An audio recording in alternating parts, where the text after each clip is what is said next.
Hi friends, Glamour BS6 গাড়িটার problem হচ্ছে যখনই চাবিটা অন করা হচ্ছে গাড়িটা অটোমেটিকলি স্টার্ট হয়ে যাচ্ছে। যতবারই চাবি অন করা হচ্ছে ততবারই গাড়ি স্টার্ট হয়ে যাচ্ছে। তো গাড়িটার ওয়ারিংগুলো চেক করলাম।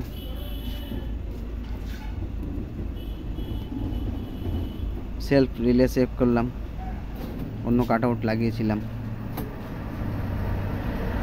ইন্ডিকেটার বাল্ব দিয়ে চেক করছি এখানে লাইন কি অটোমেটিক সবসময় আসছে নাকি আসছে না। লাইন আসছে, যাচ্ছে, আসছে, যাচ্ছে। কী সমস্যা হচ্ছে? চাবি অন করলে পরেই আপনার সেলফ স্টার্ট হয়ে যাচ্ছে। কখনো কখনো সেলফে স্টার্ট করতে হচ্ছে, কখনো কখনো চাবি অন করলে অটোমেটিকলি গাড়ি স্টার্ট হয়ে যাচ্ছে। এই হচ্ছে প্রবলেম। আচ্ছা, এদিকে আসো। তোর ফিউজ বক্সগুলো একটু চেক করে নিই। এক এক করে চেক করব সব ফিউজগুলো ঠিক আছে কিনা, কিংবা ফিউজের গোড়া থেকে কোথাও থেকে লাইন শর্ট হয়ে আছে কিনা।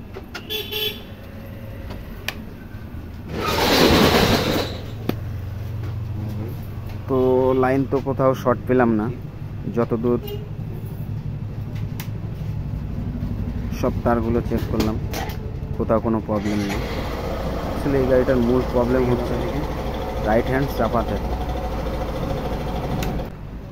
আর এই Glamour super Splendor SF deluxe যে i3s মডেলের গাড়িগুলো আছে, এর রাইট হ্যান্ডের এই যে সেলফ সুইচের চাপাটা আর এর যে সেলফের সুইচটা আছে খুব খারাপ হয়।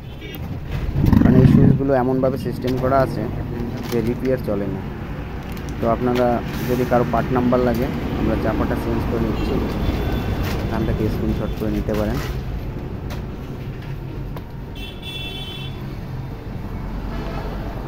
চাপাটা লাগানোর পরে আমরা টেস্ট করব আমাদের যে প্রবলেম ছিল সেই প্রবলেমটা সলভ হয়েছে কিনা। 100% প্রবলেম সলভ হয়ে যাবে। চাপাটা লাগিয়ে নিলাম, সেলফে স্টার্ট করছি গাড়িটা,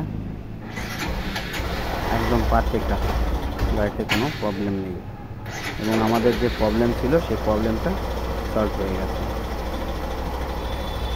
তো ঠিক আছে বন্ধুরা, এখন আমাদের যা প্রবলেম ছিল প্রবলেম কেটে দেবো সলভ না। আর যদি আমার ভিডিও দেখে ভালো লাগে তাহলে লাইক শেয়ার করবেন, কমেন্ট করবেন।